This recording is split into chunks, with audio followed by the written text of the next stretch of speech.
the John Top of It show.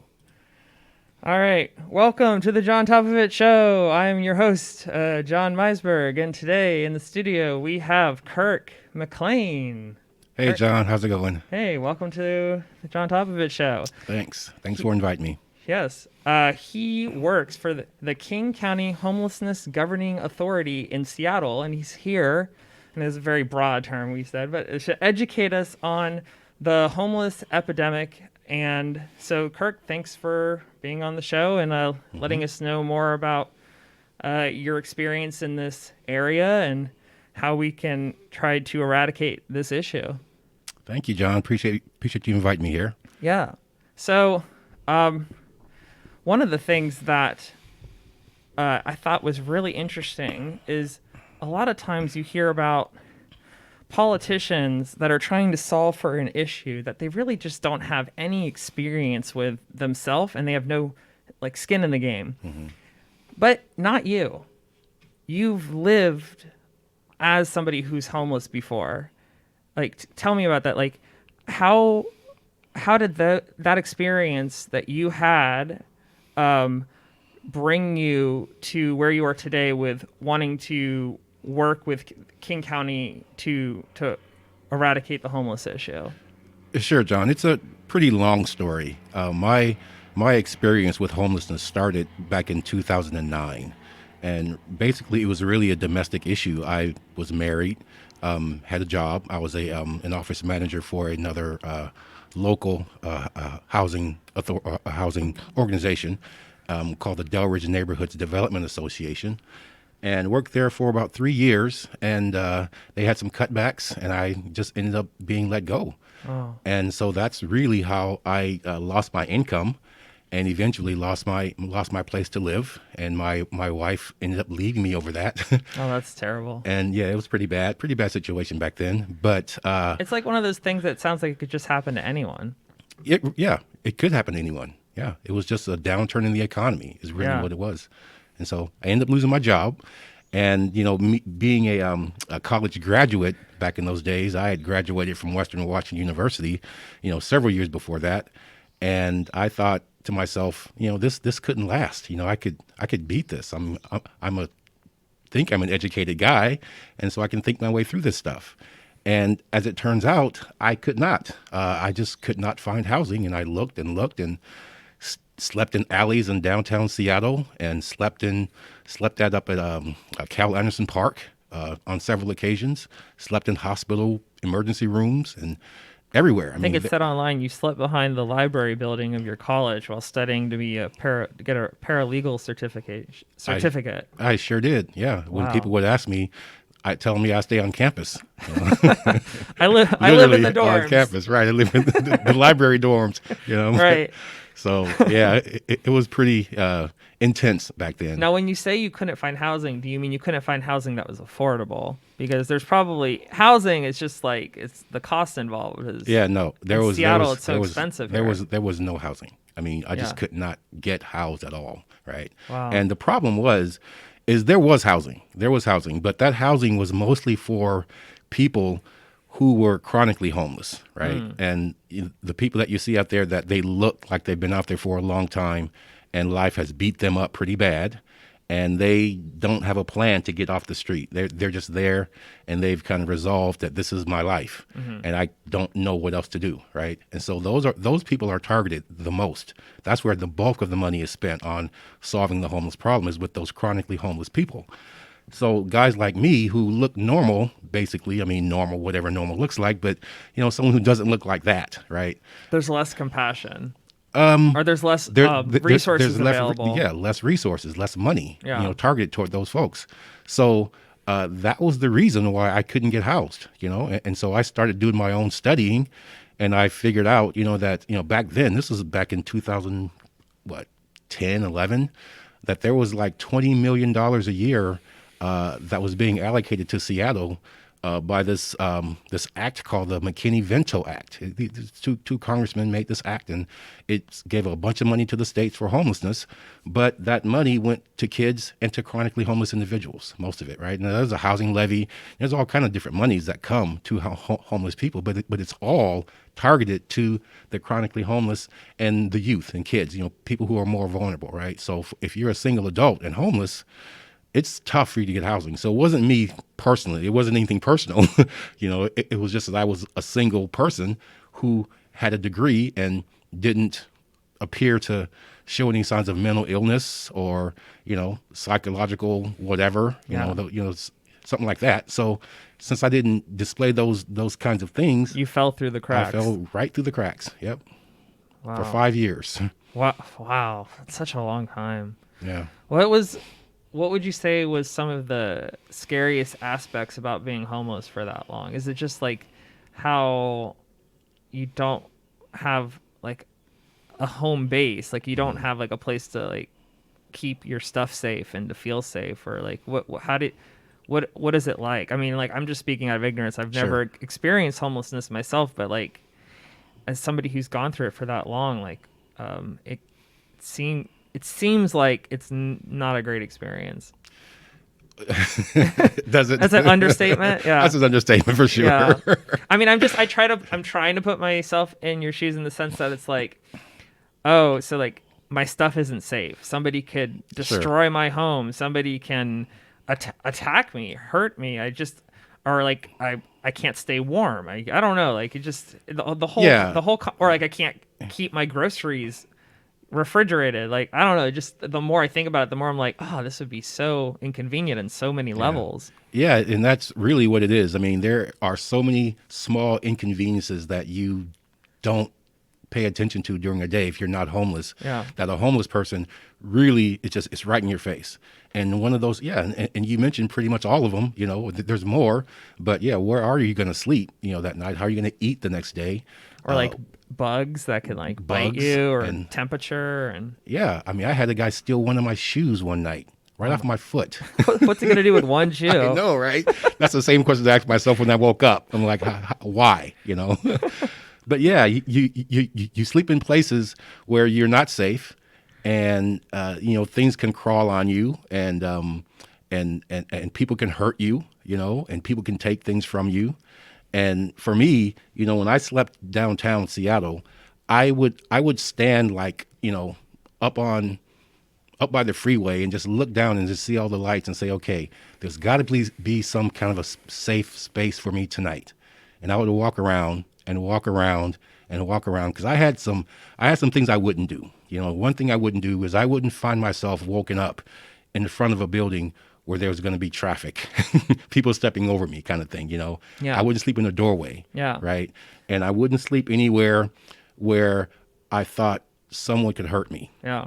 I've seen people do that down in Capitol Hill, where they'll just sleep right in the middle of a sidewalk, and it's like, I don't know if it's bravery or they're just like and maybe they're intoxicated and they don't even know what's happening, but like I just think like, wow, like that seems kind of scary to be that vulnerable. Yeah. It is kind of scary. I mean, I'm a pretty big guy, so not just anyone could come up to me and hurt me, But well, I mean, if you're asleep, if you're asleep, right, it's a whole different story. Yeah. They kind of got you at a disadvantage. Right. Yeah. Yeah. You might lose a shoe. Yeah.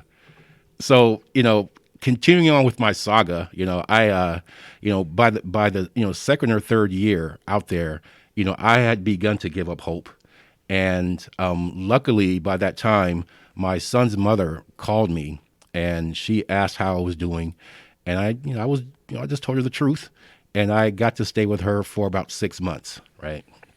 And then I went back to being homeless again. I was in all that time, I was looking for work. I actually did find work. I found 2 temporary jobs during that period. I worked for Walmart during their Christmas season, and I worked for UPS during their Christmas season. Mm-hmm. I was a runner, right? And I run these packages, and I was staying in shape and losing weight and, and all that. I was feeling pretty good. But those went away, and then I was out there on the street again, right?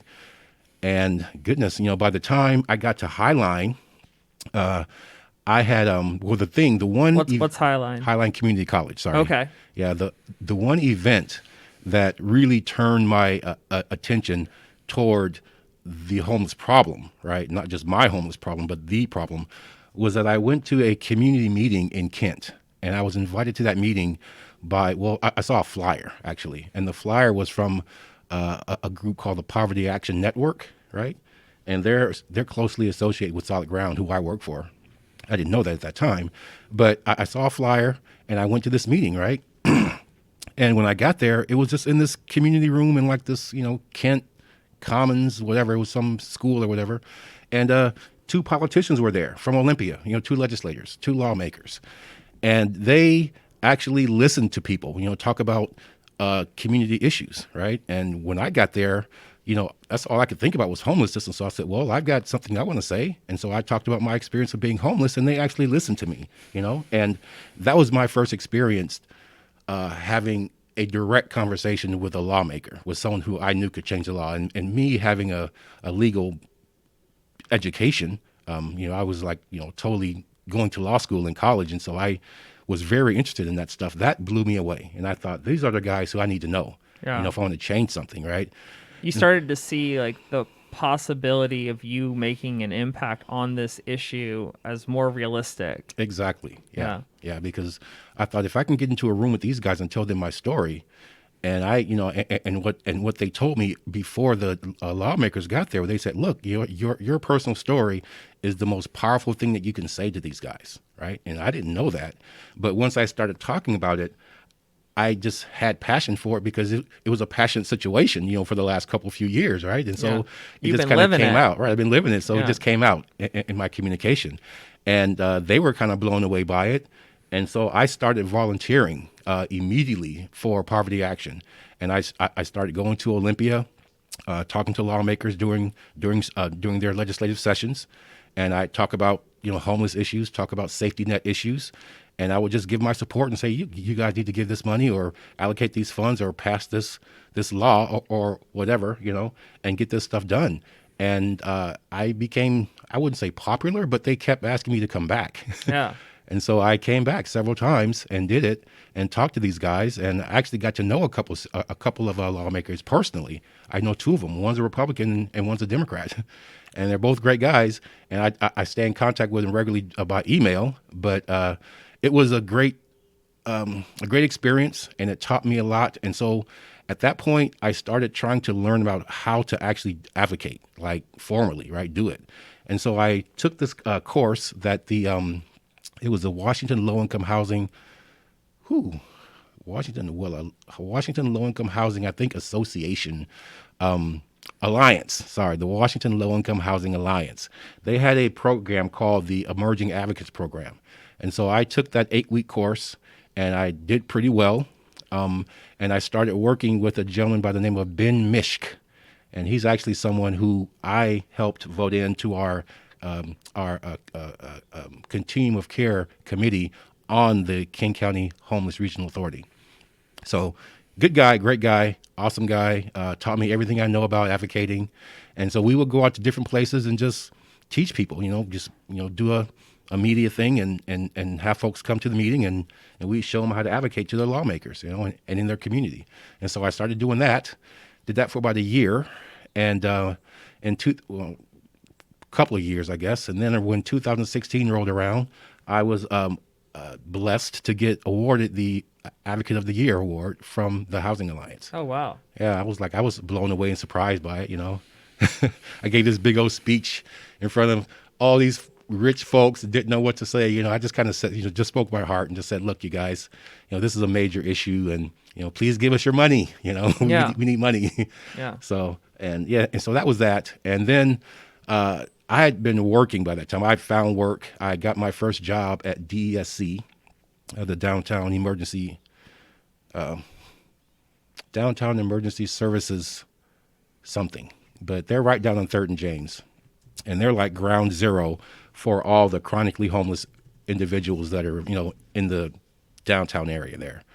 And I got my first job there. And actually, I was homeless still then, actually, because I remember bringing my suitcase into the job with me. Is this it? Yeah, DESC, that's it. Okay. Yeah, Downtown Emergency Services Center. Yeah. And I Managed to keep that job for about 7 months and until they fired me. Well, they didn't fire me, but they said, well, we'll give you a chance to resign in lieu of being fired, in lieu of being let go. And at first I was depressed and I was upset about it, but I realized that I had a lot of bad habits and a lot of just skills erosion and all kind of things that had happened to me over those years. And I wasn't able to jump back into the workforce that fast, and so I took that as a win instead of a loss, because I figured, shit, I've been out there for excuse me. That's okay. I've been out there for so long, Yeah. and I thought, this was a good comeback. And so I did that. And after that, I immediately got hired at Capitol Hill Housing as a residential services coordinator. And I kept that job for a lot longer this time, about 3 years, a little over 3 years. And then they let me go. That's longer than most people. Yeah, well, it was a great job. I mean, I really got to know folks, and I wasn't working directly with homeless people anymore, but I was still working with people who were in that whole at the risk of losing their housing, or people who didn't necessarily have great access to mental health care, or didn't have great access to the healthcare industry in general, folks who just needed help. And so I did that for 3 years. I enjoyed it. And after that, I got hired at Solid Ground as what was I? Well, I'm a case manager there now, but I was working directly with the CEA. And I can't even remember my job title. That's so weird. I guess maybe I'm just nervous, but yeah, I basically worked with homeless folks to get them enrolled into the CEA. Okay. Yeah. A diversion and assessment specialist. There you go. Yeah. So that kind of brings me pretty much up to speed where I am today. I learned about the King County Homeless Regional Authority through an email from a coworker who said that she thought I would be a good candidate for a position on that committee. This is where you work now. This is where I work correctly right now. Okay. Yeah. And just to be clear, I volunteer for them, right? I work for Solid Ground as a case manager, but I volunteer with the King County Homeless Regional Authority. Okay. So I applied, and I was picked out of about 52 or 53 people that applied. I was one of the 3 that got picked, and it was a shocker, for me. I didn't really thought I deserved it. I didn't think I was really cut out to work at that level.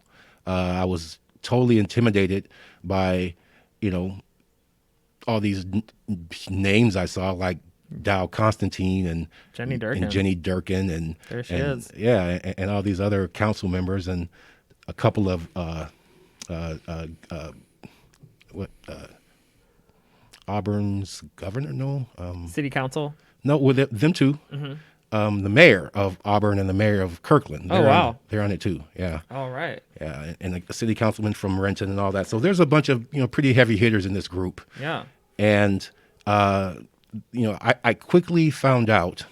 It must feel good to be in the room where it happens, right? Yeah. It feels. I don't know if it feels good, but it's definitely interesting. Well, I mean, good in the sense that your voice is being hopefully heard, or like at least it seems like an opportunity for that. There is, for sure. I mean, Yeah. there's definitely an opportunity to be heard and to represent homeless folks, know. And I had to tell you something that happened to me recently that was a kind of another shocker.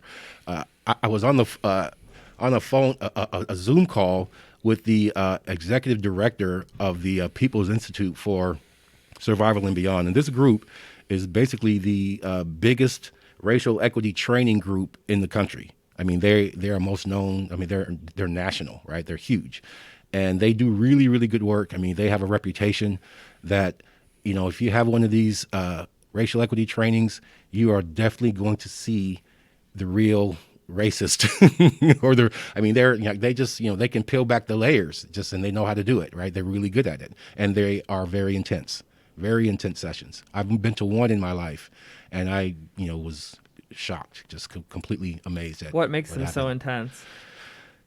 Their level of knowledge as far as how racism works and how institutional racism works. They're just like, they have an encyclopedic knowledge about how this stuff works and how it works in ways that most whites just never know. They never consider, never have to consider. And they bring up whiteness and they bring up white privilege and all these things that white folks simply don't have to think about on a daily basis like other people of color do. And they have great delivery. I mean, they got some guys who really can communicate and women, people who can communicate very well how this system works and how it affects black folks and how it affects white folks and how it affects organizations, right? So they're an effective group for sure. The executive director, we had a phone call with them. We, meaning my group, the Lived Experience Coalition. A few of us talked to her on the phone, and she said to me, she said, Kirk, you represent homeless people in your area, right, in Seattle, to the King County Homeless Regional Authority. That's your position there. You are a representative of homeless people. And I said, yes, I am. And she said, well, if you went downtown and you went to, say, the most populated area downtown where homeless people gather, how many of those folks would know you personally? And I said, 0. They wouldn't, And right when I said that, I got what she was trying to say, is that if you are representing homeless people to the government, but you have no relationship with them and you have no connection with them, how are you really their voice? How are you their representative? You may be a representative, but you're not going to be very effective if you don't know who they are. Yeah. And they don't know who you are. Yeah. And so... especially if you also haven't lived it as well. Right. Well, yeah, that's on top of that. If you haven't lived it either, then you're really ineffective, as a representative, right? So that made me do some thinking, right? And actually, the next day after that, we had already scheduled an outreach little event that we did down at the courthouse park, that park that's right by the courthouse on 3rd and James. Okay. We went down there, and I decided, I wasn't just going to just be there, and because I didn't really.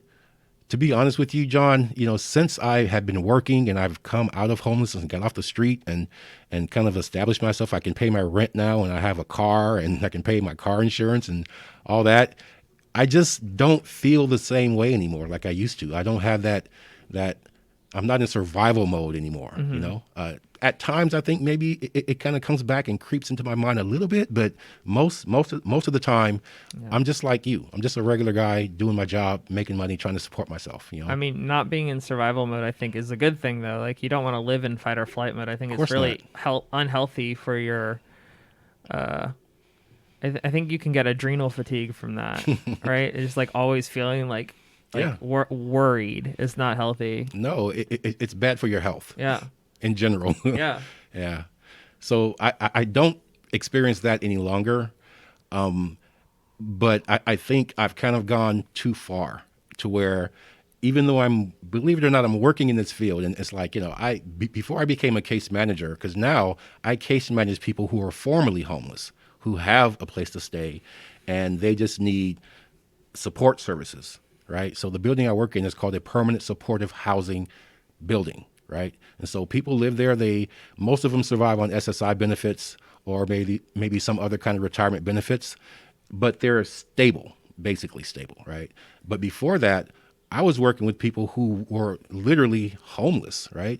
And I remember there was one time, actually, and this is probably important to say, because when I first started that job as an assessment and diversion specialist for Solid Ground, working with the CEA, people would come into my office and they were homeless and they would tell me their story. And I would literally begin to remember things that I experienced that were similar to that. Right. And I heard that over and over and over. Someone would be telling my story. Right. Not exactly, but something similar, and it would bring back a trauma for me. Right. And so at one point, I remember this woman, she told me all this tragic stuff that happened to her. And then she mentioned that her young daughter was being sexually abused by her boyfriend. And her young daughter was like 4. Oh my right? God. And that was kind of the straw that broke the camel's back for me. And I literally had to finish that assessment. And I drove myself to HQ, to headquarters, which is, in Wallingford, and my office was at North Seattle College. And I drove myself there, and I talked to my supervisor, and I said, I quit. I can't do this anymore. I'm done. I cannot handle this anymore. Yeah, I mean, it sounds pretty overwhelming emotionally to deal with that. Yeah. It was very overwhelming emotionally, and I didn't think I could go on. But my supervisor told me to take a couple of days off, get some rest, regroup, and see what you want to do. And so that's what I did. I went home and I just slept and just cried and thought about, okay, well, how do I do self-care? I mean, because I know I've got to start doing it now if I'm going to survive in this position. So I started just, preparing when people came into the office. I would meditate for a couple of minutes and just kind of separate myself from, I guess, my feelings, sort of. I mean, that's the best way I can explain it. I don't really know what I did, but I know that I was able to kind of be more objective. Like compartmentalize them? Yeah, just compartmentalize stuff and just kind of keep it over there. And but I hear the same stories. I mean, it'd be the same thing. People would tell my story again, but because I made a conscious effort to compartmentalize those things, they didn't affect me, and they didn't affect how I did my job. And so, that was kind of a small victory for me. So, yeah, I thought that was something that is kind of was a watershed event in my career with working with homeless people.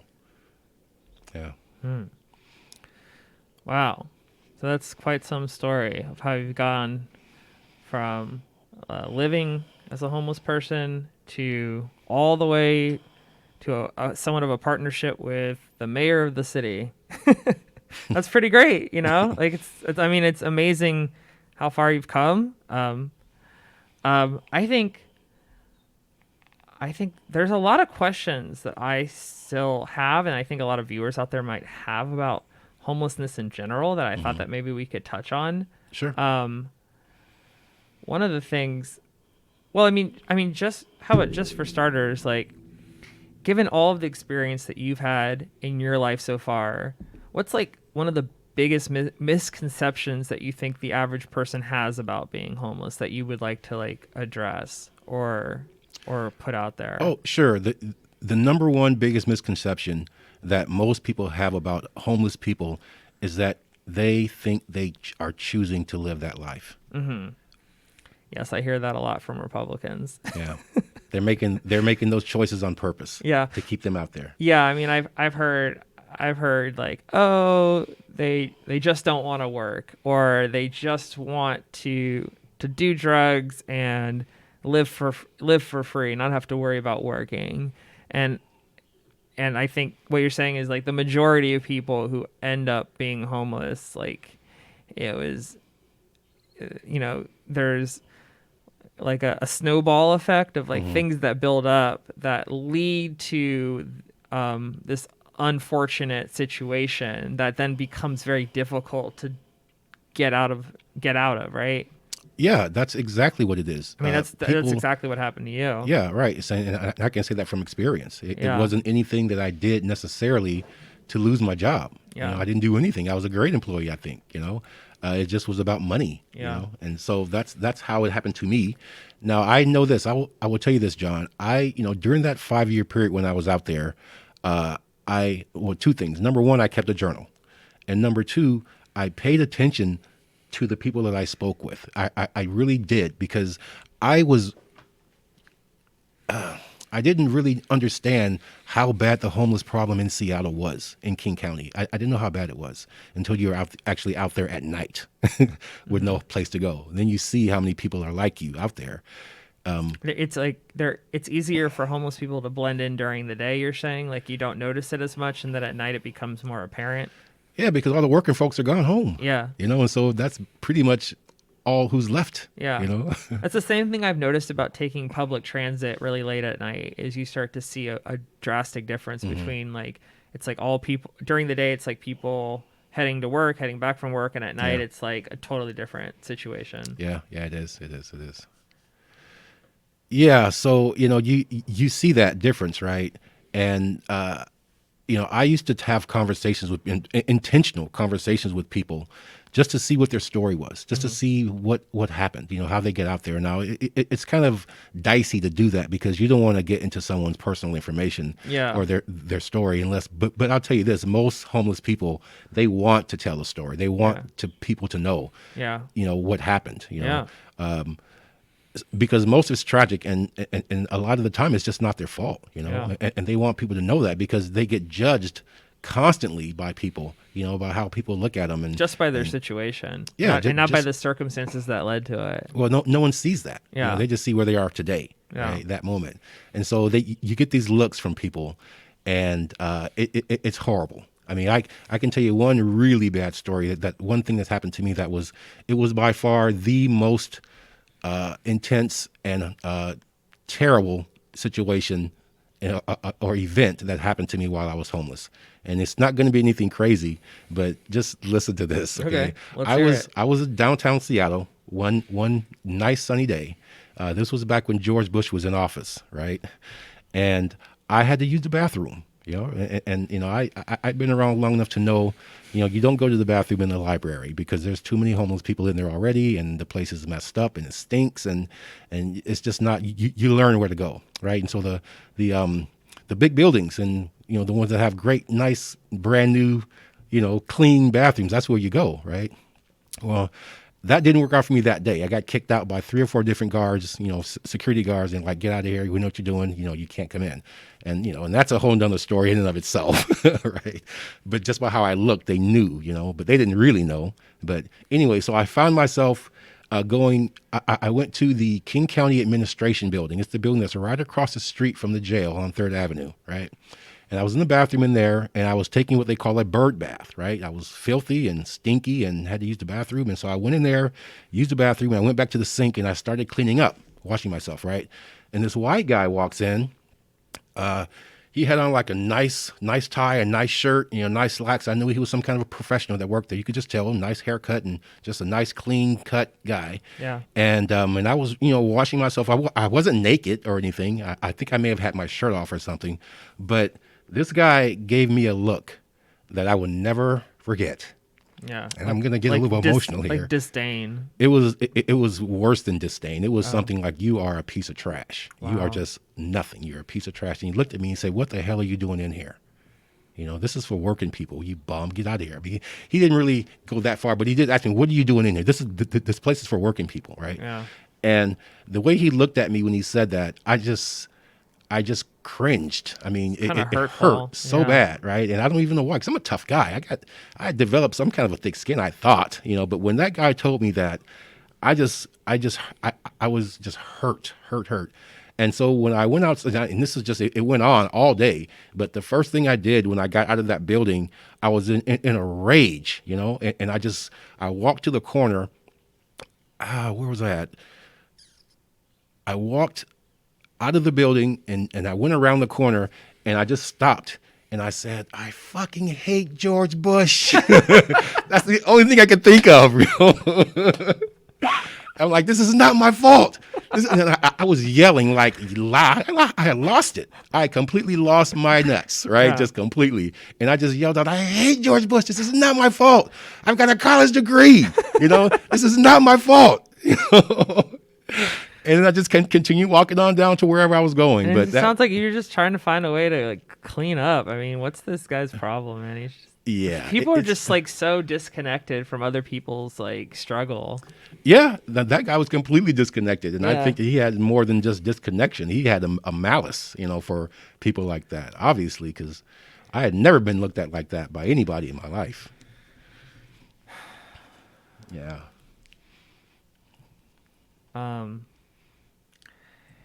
There's a meme that's really popular on the internet from this show. It's Always Sunny in Philadelphia. And they're trying to tell this guy to just go get a job, and he's unemployed. And he says, just get a job? Why don't I just strap on my job helmet and squeeze down into a job cannon and fire off into job land where jobs grow on jobbies? And I think it's I don't know. I think it feels like a lot of people are just trying to do their best, and we need to have more compassion for other people who are struggling, especially during COVID right now.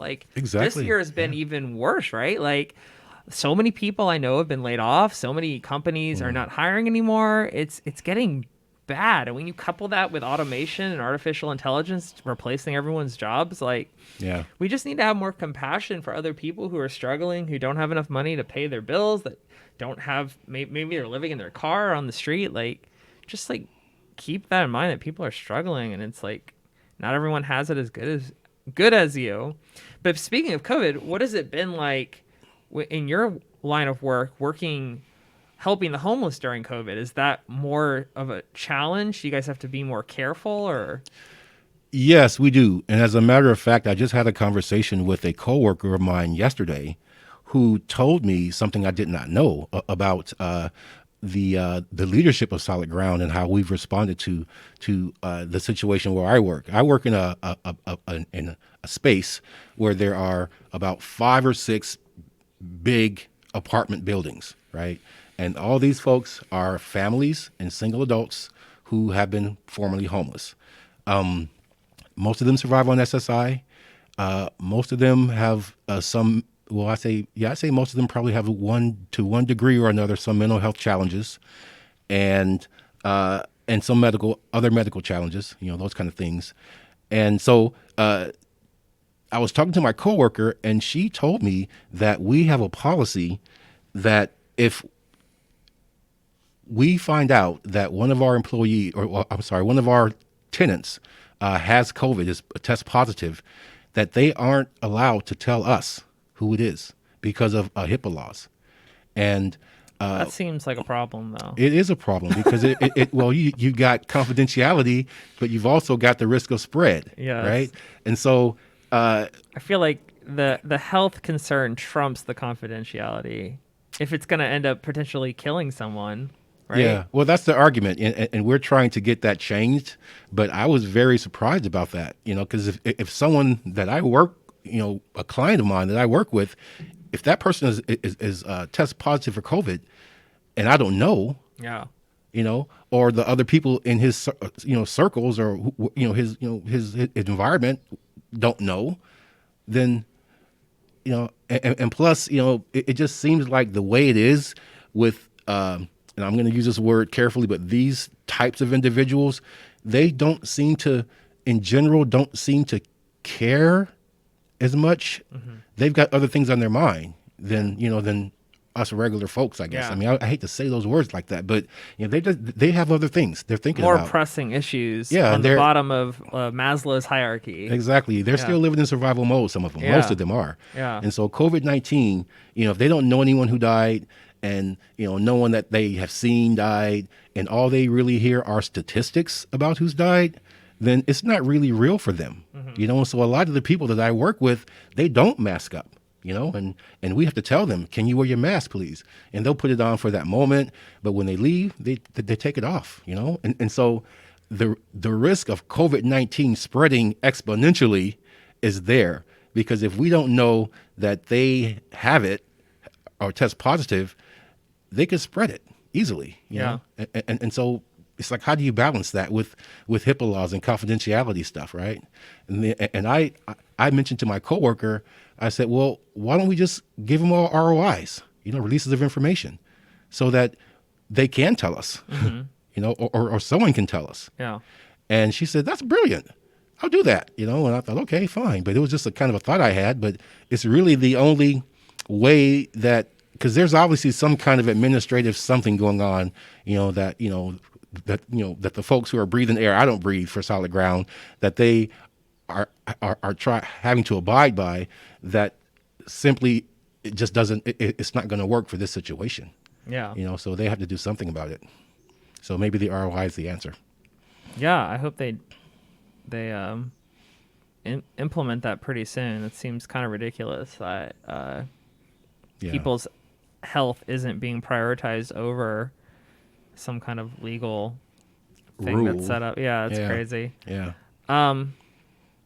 So something that I should mention is that Kirk and we actually had an interview back a couple months ago, and it was totally random. This is how I met Kirk. Is I was over at CHOP, and saw he had like a booth over there.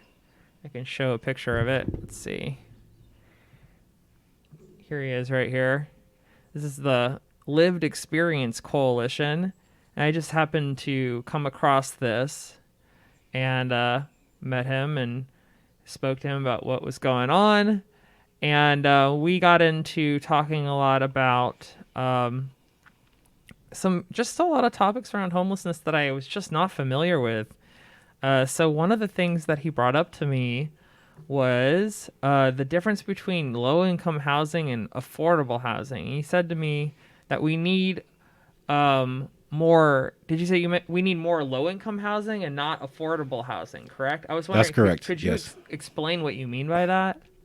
Sure. The difference between low-income housing and affordable housing is how they measure the person's income who can afford that housing. Okay. So with affordable housing, it comes in these chunks. You've got people who make 30% of the area median income. Some people who make, or their income is 40 or 50 or 60%. Okay.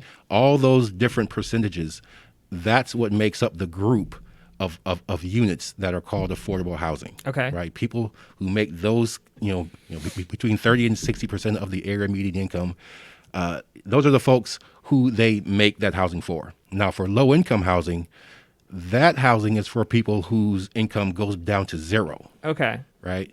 And so including people that aren't working at all. That's true. Right. Yeah. So it's really about the subsidy that, that's applied to that unit. So there's affordable housing, quote unquote affordable housing, the term in Seattle, but there's less low income housing. And so what you advocate for is we need to have more low income housing for people that, like, there's not enough low income housing for people. And I think people conflate the term affordable housing with low income housing and think it's the same thing. They're like, oh, what's the problem? We have affordable housing. It's like the people a lot of people can't qualify for affordable housing is what you're saying. Right. And the reason for that is because it's based on the area median income. Now, just like I terribly explained to you at the CHOP, trying to explain the AMI to you that day, I didn't do a very good job. But the area median income for Seattle for Seattle is about $100,000 a year. Wow. Right. Now, you compare that to a place like, say, Cincinnati, where their AMI is somewhere probably around 60,000 or 50,000. I was reading in Dallas, it's like 45. Yeah, right. So, so that makes a difference. And the reason why it's that high here is because of places like Amazon and Boeing and all these different, tech organizations where where these young kids get paid, a gazillion amount, so much money that it just skews that AMI way, way up. Yeah. Right. And so for us, it's just inflated. And so, and that's what affordable housing prices are based on. They're based on that area median income. So, public housing, or what is called, low income housing, that's really public housing. Okay. That's really what it is. It's like fully subsidized by the government. Gotcha. Housing for people, and if you can afford more, you pay more, but it's, it's based on that zero income metric, right? It's like a sliding scale with how much you pay. Yeah, it is. It's like, for example, the Seattle Housing Authority, right? They do public housing, right? And if you make no money, then you pay nothing for rent.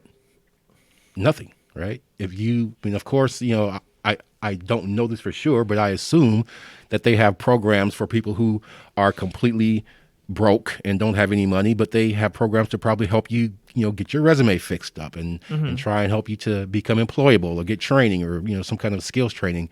That kind of thing, I believe, is going on with that program. But, obviously the list, the wait list to get into what they call a Section 8 voucher is years. I mean, I tell people, yeah, you can apply now, but basically it's going to be your grandkids that get housed. Yeah. So then it's like, what do you do in the meantime? Right. Yeah. So is this something that the King County Homelessness Regional Authority is trying to address, is to create more low-income housing in Seattle for people and maybe to kind of expedite the process to get people into them? Is that like the thought process of like what you guys are trying to do, or like how do you solve for this? Right. Because you told me, I mean, I asked you this question at CHOP. I said, what can we do to eradicate the homeless problem? And you're like, build more housing, duh. And it's like, okay, well, but how are we going to do that? I guess the question is, how are we going to do that? Who's going to pay for it, right? Where's it going to go? Right. Yeah. Well, believe it or not, Seattle has the money to do it. Yes. We don't have the political will yet to do it, but we do have the money to do it. Yeah. Now, from what I know and what I've experienced over the years, is that Seattle is like kind of a paradise. I mean, when you look at other places around the country, a lot of people want to live in Seattle, right? And that means tourism. It means cleanliness. It means citywide, that kind of thing. It means, aesthetics, right? And it means money, right? And so what's going on in Seattle is that the politicians here, this is just my opinion here, but the politicians here, to me, have been co-opted by the real estate industry. Interesting. The people who are building these high rises, right? And the people, I mean, look at South Lake Union. Yeah. I mean, that place has become a city of its own down there. I mean, I don't think I call it Amazon Town. Yes, yeah, right. There's nothing but Amazon folks are just down there. Yeah. Now it's Facebook too, apparently, but Amazon is like they make up a big portion of that area for sure. Sure, yeah. sure. Now think about that whole area could be something completely different. It could be a community for homeless people. It could be a community for, low to very, very low income people. Yeah. And they could have built the same way. Yeah. But they're not going to spend that kind of money on people who aren't paying taxes. Yeah. I mean, from their perspective, just to play devil's advocate, is like, oh, these companies, they're job creators that employ people that then pay rent and mortgages and spend money in local business. And it's this whole system that they're trying to like prop up. And then maybe from their perspective, they're like, what do we get out of taking care of the homeless people? It's like, it almost comes off like they don't feel like they're incentivized to do anything. I mean, that's just me speaking out of ignorance. I don't know. That's completely is that accurate? That is completely accurate. So we need to how can we make the people in the city feel like there is incentive to care about homeless people and take care of them? Like, where does that incentive come from? I think that's like the question that like people are trying to solve for, right? Sure. Is make people more compassionate. I've actually thought about like, I think in America, like people just have these like individual mentalities where they're just so focused on their own lives and looking out for themselves and maybe their family. But like you see in like other countries, the culture there's like a collectivist culture where everyone cares about each other and they all have this mentality that we're all in this together. And I think it's almost like America has this toxic culture where like they care too much about themselves and not enough about other people. And I think maybe that's the root of like how we get this to change, is like trying to change that culture. Yeah, that's a tough one. But do you know what I mean? I do know what you mean. I experienced this visiting Japan. I was like, wow, like everyone, you could just see how people behave. People seem to care more about other people's experiences and not their own. Sure. Well, not just their own. My girlfriend is Romanian, right? And full 100% Romanian. And when she first came here about 20 years ago, she was blown away by advertising and by, completely green manicured yards in the winter, and cul-de-sacs and all these things where it was just about individualism. She could just see it in the TV and the commercials, and her then husband's friends. They were all obsessed with money and possessions and consumerism. It was just like she could see it from a perspective that I never could, that you probably never could, because we've lived here our whole life. We've been acclimated to it and just kind of completely co-opted into it, right? But I can understand it because you're being told by someone who just has not been in that system, has not grew up and was born in that system. So she can see just how stark it is here, how intense the individualism is in America in general, in major cities. And Seattle is no different. I mean, we've got so much money here, but I think one way to change that would be to give the homeless person a human face. Give them a life, give them an experience that other people can relate to, and not just a stereotype and not just a misinformation that is spreaded about homeless people. Yeah. So, well, having people that have experienced homelessness to be on this King County Homelessness Regional Authority, like yourself, I think is part of giving it a face. It is. Yes. It is. It is. Yeah. So that's good, but there's more that can be done, obviously. I'm trying to like summon like arguments that I've heard from other people, mainly conservative people, about why they don't support housing the homeless, which I think, like, when you say that on a surface level, it just sounds crazy to me. But like, I think that one of the main arguments that I've heard, and this is unique to Seattle because I live here, I've heard people say that they support housing the homeless, but they don't trust our local government to do it effectively or to spend their tax dollars the way they say they're going to spend it. And so I guess I know people that have lived here a lot longer than I have. I've only been here 5 years, but a lot longer than I have. And I guess they just have little faith that in the local government spending the money in a way that they say they're going to spend it. And so their attitude toward taxes is just like, I don't want to pay any new taxes because I don't trust the government to do what they say they're going to do with it. Right. So I think that's a problem that we have to overcome as well. Like, how do you gain back the citizens of the city's trust to solve these problems with their tax dollars, Yeah, that whole regressive tax thing in Washington has been on. It's just been a major issue for years, and Seattleites and Washingtonians simply don't want to have. I mean, from what I hear, we're one of the most regressive tax structures in the country here in Seattle, and it's when you have a system, right? The whole homeless system. I don't know if I've told you, but the way this whole thing started, the whole homeless system in Seattle started with an edict from George Bush to all of the major cities in the United States. And he said, look, everyone has to do a 10-year plan to end homelessness. This was an actual thing he did. It may have been, I'm not an edict, but it may have been some kind of whatever, but it was a law or something that got passed. And so, Seattle, along with LA and Chicago and all the big cities, they had their 10-year plan and we had ours.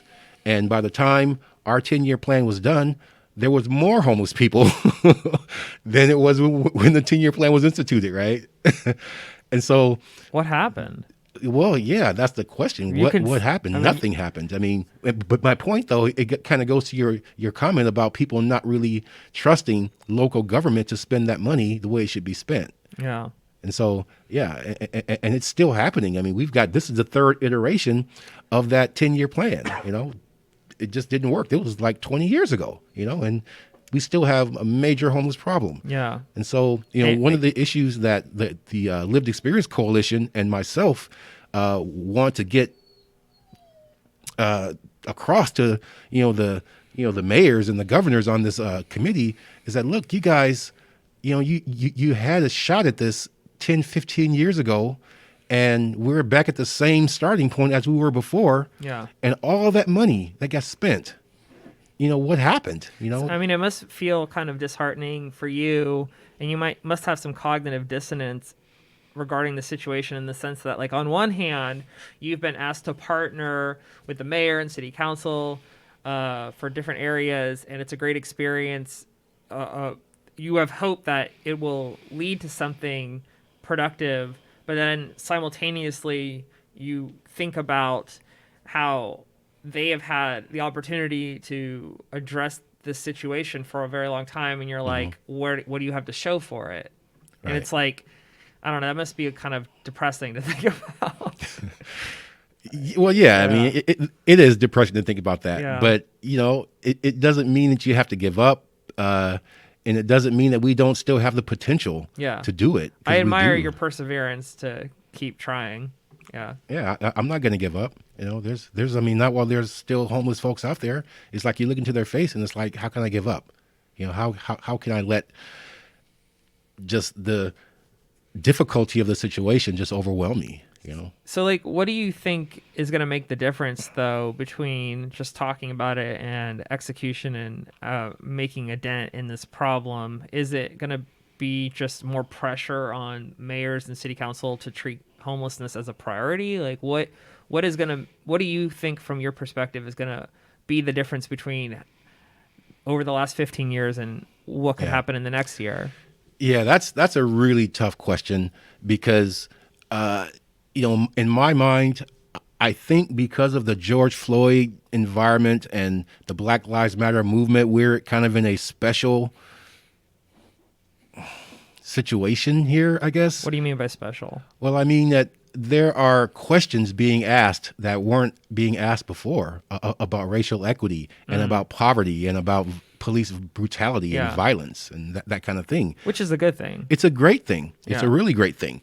The problem is that, these questions are systemic questions. They're system questions, system change questions.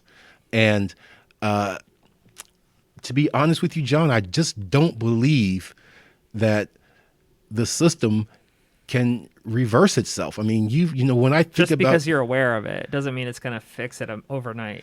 No, but the things that have to happen to fix it are just system change things. I mean, and when I say system change, I mean whole departments in King County have to stop doing things the way they're doing it now and completely do a 180. Do you have an example of like what you mean by that? Like an example of a system that would have to 180? Yeah, I can give you an example. Like, for example, these encampments, right? The encampments, what they do now is, and of course, there's... What do you mean encampments? I'm sorry, the homeless encampments. Okay. Right? Where you've got a bunch of folks that are living in a park somewhere, right? Okay. And it's sanctioned by the city government, and that's where they live. They've got porta potties there. They've got... Is this like Cal Anderson Park down in Capitol Hill now, kind of? Well, that's a close proximity of what it is, but they're all around the city. Yeah. I mean, just do a Google search and look up homeless encampment, and there's 7 or 8 of them, right? Mm-hmm. So they're there, and what's going on is that they have a problem, and the problem is that the police come into these places and clean them out, right? And that's what their job is, right? Mm-hmm. And of course, the police, they're city and county employees of the mayor, right? So you've got the mayor who says, okay, it's okay to have these encampments, but it's also okay to have the police come and just clean them out. And where are these folks going to go, right? And so the idea was that, well, if we're going to go do these sweep these encampments, they call them sweeps, right? They're going to also provide counselors and social workers and case managers like myself to come there with them, with the police, and offer these folks services. The problem is that the folks who are living in encampments, they're not there because they could have a place, right? And so really when the social service people come in, they don't really do anything for them. I mean, they put them on a list, or they tell them to go talk to me about getting enrolled into the CEA and waiting 6 months for a home, or some kind of place to live. So it's not a solution. So when I say system change, that is what I'm talking about, where you have to have a system that actually responds to something like a sweep, where it actually responds effectively and actually gets people off the street. And the only way that can happen is, number one, you've got to have the political will to build more housing. And number two, you have to have systems in place that can transition people from the street to housing and also provide services, mental health services or medical services for them so they can survive once they get housed. Mm-hmm. And so how do we affect those two dials? How do we affect political will? How do we affect these systems? It's a simple allocation of money. That's all it is, a simple allocation of money. We've got the structure there. I mean, you've got the Human Services Division. You've got You're saying they're underfinanced. They need more money to do what they want to do.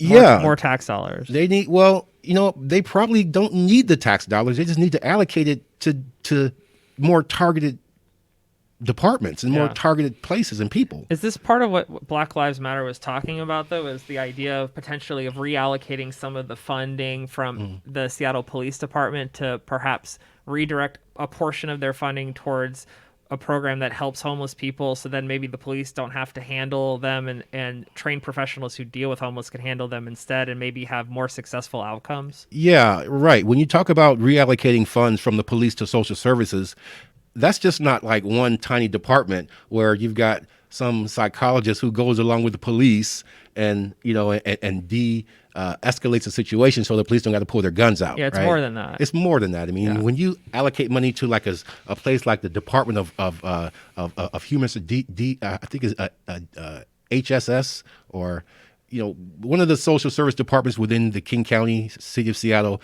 that money goes to the whole department, right? And so those are also departments that supply housing, and they help people who to transition from homelessness to housing. I mean, the city is involved in this stuff, but they're just not really getting the money to do it. And so you've got two big areas. You've got building housing, and then you have allocating funds to help people get to that housing success and stay there successfully. Mm-hmm. So that's the problem. But it's just about reallocating money. Yeah, and then perhaps getting rehabilitated to the point where they don't even need it anymore. Right? Exactly. This is like a whole system. There needs to be like an end-to-end system that brings that person back into a functioning member of society. Sure. Yeah. Now, the problem with that, I just noticed, because I've been at my new position as a case manager for about a month and a half now. Okay. And when I got this position, I was under the impression that I was like this self-imposed, thing that I just, thought I'm going to go in there, and my main objective is to help these folks get independent of the system, to get out so someone else can come in, But what I found out is that a lot of the people that I work with, they aren't going anywhere. I mean, they have, they're in their 60s, some of them, and you're saying they don't have a trajectory to leave the temporary housing. It's become more permanent. Well, it is permanent housing, but there's not that much permanent supportive housing out there, though. There's more shelters, and there's more affordable housing, so to speak, and there are more places that transition you from homelessness to housing.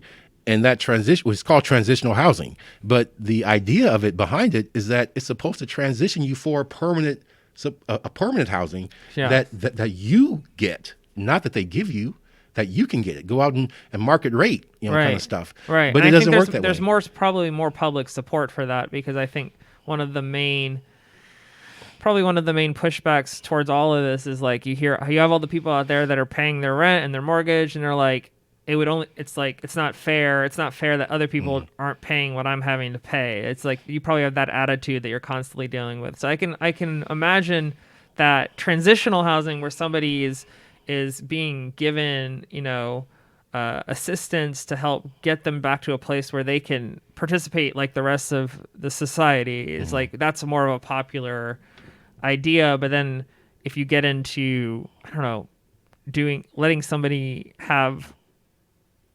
subsidizing them permanently, you think that's more controversial? Of course it is, because it's more money, Yeah.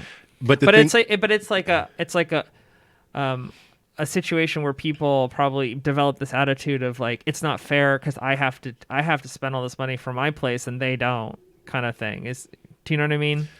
Or is that not no, I do. I understand. And let me say this, John. I heard once that the measure of a country is how they treat their poorest people. Yeah. Yeah. And so you have to have some kind of an ethical, moral, or, some kind of a societal mores that says we can only do as well as the worst of us, economically speaking. Yeah. So these folks, it's a choice that we make, as a society, as a village, right? Do we help the most vulnerable among us, or do we only pay attention to our own needs? Yeah. And that's just, that's pretty simple. So you're saying there are some people out there that the idea of transitioning them back into being employed and paying for rent or a mortgage on their own is realistic, and then there's some people out there where it's not realistic. And then for those people, you're saying, what about them? Like, do we just say to hell with them and let them live on the street and figure it out, or it's like, do we as a society say that we should be looking out for them too? Right? Is Yeah. that kind of what you're getting at? Yeah, it is. And it's really unique here in Seattle because, number one, Seattle has its reputation. If you talk to enough homeless people, you'll inevitably run by someone who says, man, I heard they had a lot of social services programs up here, and Seattle is really, has just this amazing network of social services. And we actually do. We have an amazing network, but they're all siloed. I mean, they're all doing their own thing. And that's why the King County Homeless Regional Authority was created, was to kind of get rid of those silos and have one umbrella of individuals making decisions for everyone, so that each different organization isn't making their own thing and making their own requirements to be housed and all this stuff. So hopefully it can function better, more effectively, with there being like an overarching umbrella group that kind of is overseeing it all. Yeah. That you're getting to participate in. Yeah. The only problem is that places like Kent and Auburn, they have their own way of doing things. And, and what I mean by that is you've got, it really comes down on political lines, really. You've got a lot of the suburbs, they're more, they lean more Republican in their policies and in their philosophies, as far as, how they view homelessness and how they view poor people. So when you guys all come together, is the hope that you guys balance each other out, or, I mean, or maybe that's just, people may not see it that way. They may see it as they're balancing us or they're making us unbalanced. Right. Right. Yeah. Yeah. It's kind of subjective. It's very subjective. I mean, when you look at, what solutions are the right ones, right? And there just are different ideas, and like I said, they really do land around political lines. They just land down there, and that's where they stay. And so what I'm finding as one of the, lived experience members is that there is just simply a different perspective on this thing than I have. And I don't know where the middle ground is. We haven't been around long enough to get to a middle point to where we're all working kind of mostly for the same goal. But at this point, the Lived Experience Coalition, who I represent to the King County Homeless Regional Authority, along with homeless folks, this is a fight. It's really a fight. And that's how they positioned me and the two other lived experience people, and in that group, is you got to fight, because number one, they're not going to change their mind unless you make them, and if they don't change their mind, then nothing's going to change, because them not changing their mind represents what they have been doing for the last 20 years. Yeah. Right. And so if they're going to keep doing that, there's nothing is going to change, and that all, the details of that really comes down, in our view, from our perspective, is, systemic racism and white supremacy and, lack of using a racial equity lens when you're making policy, when you're trying to put together policy. What are we going to do, right? What is policy? Policy is a decision to do something, right, and then apply it to the community, to what the problem is. And if they're using old methods that didn't work before, then we've got to fight to make them try and do something different, and they don't have the incentive. And so that's why you told me that you're trying to have a racial equity training group come to where you are to train everyone to think more that way, correct? Is that what you're trying to have happen? Initially, that's what we wanted to do, yes. I mean, that's the general goal. What do you mean initially? So what happened? Well, that changed. We decided, when I made the motion a couple of months ago, we thought that'd be a great idea, but over time we kind of realized that we are probably not going to change their mind with one training, and it probably is not going to have the effect that we would want it to have. Uh-huh. We kind of just decided that on our own. So, but you think it's not worth doing it then? We're still gonna have an event, Uh-huh. but it's not gonna be a training. It's going to be, like I said earlier, it's going to be a session where myself and the two other lived experience members relate what we think is racism going on in our group toward us, Okay. right? In this group. And so it's going to be a public meeting. And so, and there's going to be the availability of public comment if anyone wants. So we thought that would be the most effective use of our time and of that meeting space. So that's what we're going to do. Okay. This is reminding me of the recent presidential debate where I don't know if you watched it, but Trump was saying that I don't know if we can pull up a headline. I think Trump was saying that racial sensitivity training was racist.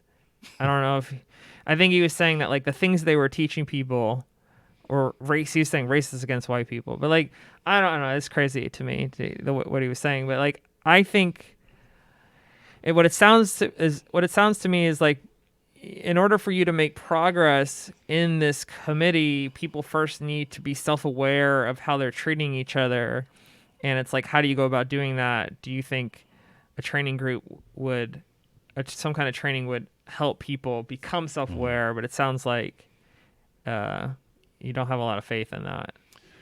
Well, I don't, but only because, what I've been told by some of the more senior leaders in the Lived Experience Coalition is that a lot of these people in the King County Homeless Regional Authority have gone through racial equity training before.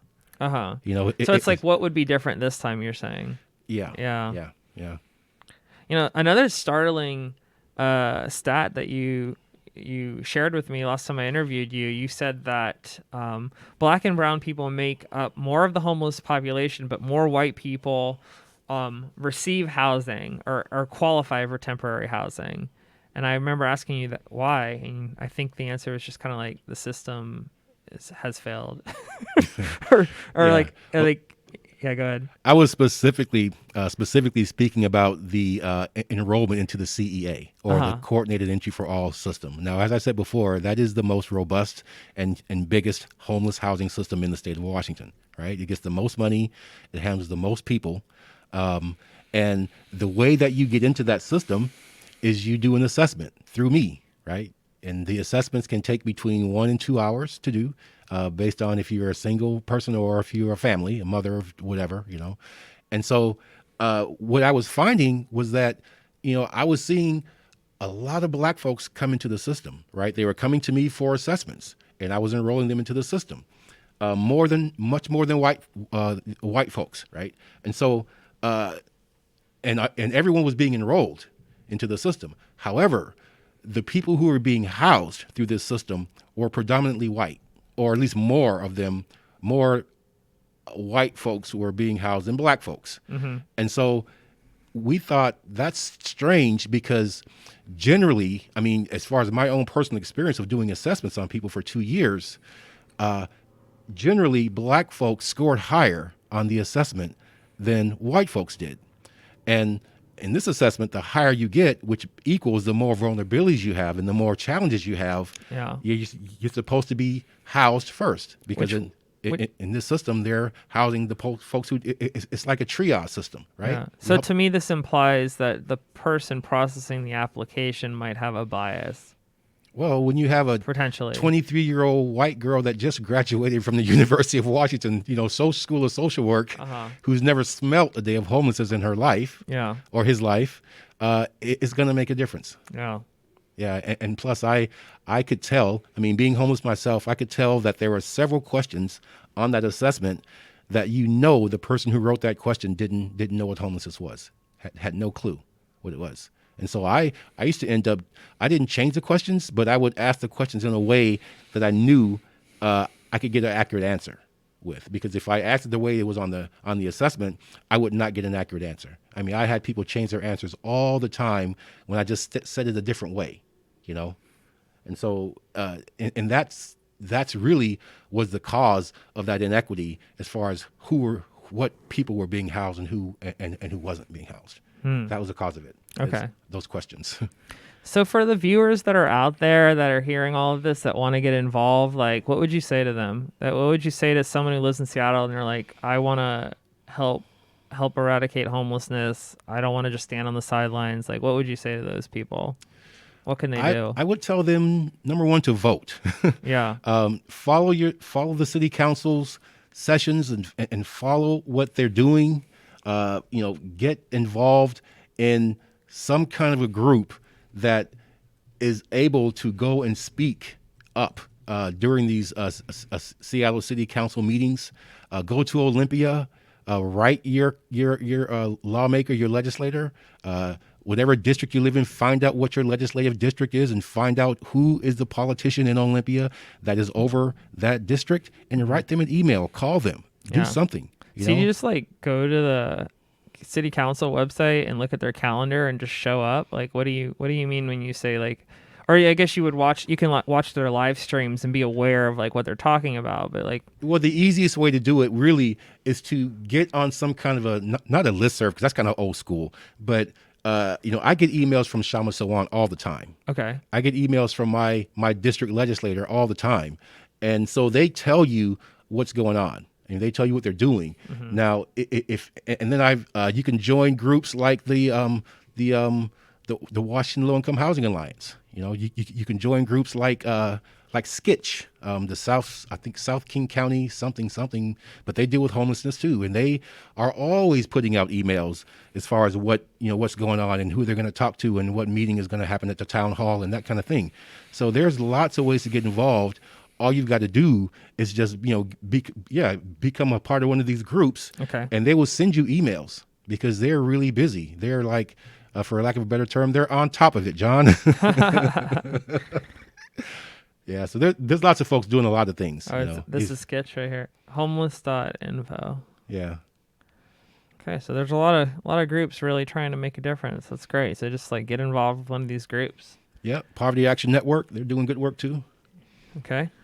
I really appreciate you taking the time to talk to me about this. I think it's a really important issue. What would you like to accomplish? Like, if you could accomplish anything from this interview, or for people out there listening to this, like, what do you hope to accomplish from this? What is the ultimate message you're trying to get out there right now? The ultimate message is that the organization, this new government entity that I'm working for, the King County Homeless Regional Authority, they work for you. They work for the people, right? We pay their taxes. We pay their salaries. And so, they have to represent what the people want, mm-hmm. Not what they want necessarily, but what the people want. And so the message I would want to get across is put some pressure on them and other politicians, on your city, a council person and your state legislator. Put pressure on them to do what you want, because that's what they're there for, right? That's why they're there, is to do what we tell them to do. And so what does that look like? What does putting pressure on them look like? Shit. Ask Shama Sawant, man. She's the queen of that. Uh-huh. Putting pressure, on lawmakers. I mean, you got to stand up and say something and go to their meetings. And stand up and say stuff and join a group that's doing that, so you're not alone. Yeah. It's power in numbers, right? Yeah. Like so you're saying, if you show up to a meeting by yourself, it's not the same thing as showing up as a part of a committee that's there. Or do you show up as one person that represents the committee? Like, how does that work? Does the whole committee show up together? Like, I don't know. I'm new to this. Yeah, this power in numbers, man. You got to show up with a group. Yeah. Yeah, and everyone gets a chance to say signs. something. You all bring signs and all that. Yeah, and get excited, man. Yeah, because that's what they respond to. Yeah. But mostly, I mean, there's that. Then there's also your personal story. If you have a personal story like I do, right? Get it out there and say it, and let people hear it, and let that be, because what it does is it puts a human face on a tragic situation that people want to ignore. Mm-hmm. So tell me about this. On the website here, they have two links, one for implementation and one for governing, and they have times of when you can watch the meetings on Zoom. So is this for the KCHRA? I think so. For the Regional Homeless Authority? Is this correct? Yep. Yeah, so I know they have some Zoom meetings on here of previous meetings, so I guess you could, if you want to catch up and hear what they've been talking about, come in here and look at these these videos right here. Here's implementation board meetings and governing committee meetings. I mean, Yeah. obviously this is for my Seattle audience, but yeah. Okay. Yeah, you could do that. I mean, and you could also attend those meetings as well and make a public comment too. And there's always time for that. Yeah. Yeah. So, Okay. Yeah. Well, that's a great way to get involved for sure. Well, Kirk, I want to thank you for being on the show. Appreciate it. Is there any final words you'd like to say before we go? No, just thank you, John, for inviting me here. I was a little nervous to come here, but I think it went okay. Yeah. And I just want to just get out the word as far as what the King County Homeless Regional Authority is doing and what we want to do, and how folks out there can help us represent them better. Yeah. Yeah. So that's pretty. I'm just glad you invited me here and had a good time. You did a great job sharing all that. I really Thanks. appreciate it. Thanks. All right, guys. Till next time.